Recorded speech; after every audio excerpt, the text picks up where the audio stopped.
মাত্র 20 টাকা খরচ করে বানিয়ে ফেললাম 1000 টাকার চেরি ব্লসম ফুলদানি। বাজারে যে ফুলদানি হাজার হাজার টাকায় বিক্রি হচ্ছে সেটা আজকে ঘরে বসেই বানাবো। শুধুমাত্র 4টা মোমবাতি আর একটা মরা গাছের ডাল আর একটা পুরনো লিপস্টিক দিয়ে। ভাইরাল এই ফুলদানিটা বানাতে গিয়ে আমাদের যে কি ঝামেলায় পড়তে হয়েছে ভাইরে ভাই। আসসালামু আলাইকুম, সবাই কেমন আছেন? আলহামদুলিল্লাহ, আমি ভালো আছি। আজ কয়েকদিন থেকে অনলাইনে এই ভাইরাল ফুলদানিটা দেখছিলাম, তাই আর দেরি না করে আমরা দুই ভাই বোন মিলে বানাতে বসে গেলাম। সবার প্রথমে 20 টাকা দিয়ে 4টা মোমবাতি নিয়ে আসলাম, আর এই মোমবাতিগুলো প্রথমে ভেঙে ছোট করে নিলাম।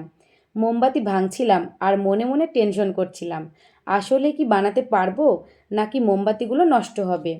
তো আর বেশি কিছু না ভেবে পাতিলে গরম পানি বসিয়ে দিলাম, আর গরম হয়ে আসলে মোমবাতিগুলো একটি বাটিতে করে তার উপরে বসিয়ে দিলাম।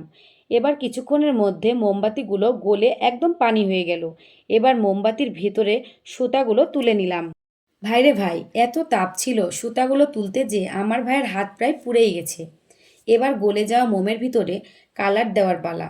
আর কালার করতে একটা টাকাও খরচ হবে না, যদি আপনার বাড়িতে মেয়ে মানুষ থাকে। যাই হোক, আমার একটা পুরনো লিপস্টিক নিয়ে নিলাম, যেটা আমি ব্যবহার করি না।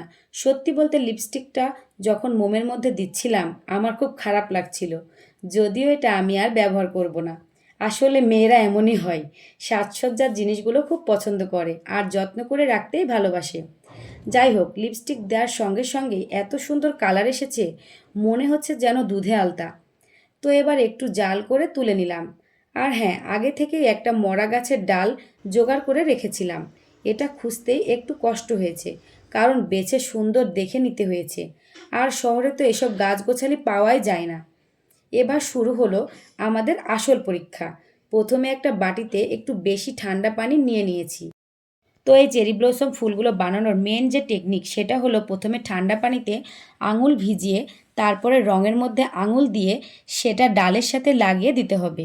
কিন্তু আমরা প্রথমে একদমই লাগাতে পারছিলাম না, মানে আমরা প্রথমেই ফেল। আমি তো একদমই ভয় পেয়ে গেছি, মনে হয় আর পারবো না। কিন্তু আমার ভাই বলছে এত সহজে হার মানবো না, যেহেতু 2-3টা ফুল বানাতে পেরেছি পুরোটাই পারতেই হবে। তো আবার চলে গেলাম রান্নাঘরে, মোমগুলোকে আবার আগুনের তাপে দিয়ে গলিয়ে নিলাম, আর পুনরায় ফুল বানানোর কাজ শুরু করলাম। এবার আমার ভাই পুরো টেকনিকটা শিখে ফেলেছে। প্রথমে ঠান্ডা পানি লাগানো আঙুলগুলো প্রায় অনেকক্ষণ রঙের মধ্যে ভিজে রাখতে হবে, তারপরে আবার ডালের সাথে অনেকক্ষণ চেপে ধরে রাখতে হবে, তাহলে ফুলগুলো ভাঙবে না আর ডালের সাথে ফিট হয়ে লেগে যাবে। শীতের দিন এই জন্য অল্প সময়ের মধ্যে মোমগুলো জমে যাচ্ছিল, তাই কয়েকবার গরম করে করে নিয়ে এসে একটা একটা করে এই ফুলগুলো আমার ভাই বানালো। আর এই দেখুন রেজাল্ট, মাশাল্লাহ, আমাদের এত কষ্ট বিফলে যায়নি। আমরা পেরেছি এই ভাইরাল ফুলদানিটা বানাতে। ফুলদানিটা এত সুন্দর হয়েছে, দেখতেই মাশাল্লাহ অনেক সুন্দর লাগছে। এটাকে আপনারা বাসার বিভিন্ন জায়গায় সাজিয়ে রাখতে পারবেন। সরাসরি এটাকে অনেক রিয়েলিস্টিক লাগছে। আপনারাও চাইলে আমাদের মতো ঘরে বসেই এই সুন্দর ফুলদানিটা বানাতে পারেন। ভিডিওটা ভালো লাগলে লাইক, কমেন্ট, শেয়ার করবেন এবং পাশে থাকবেন।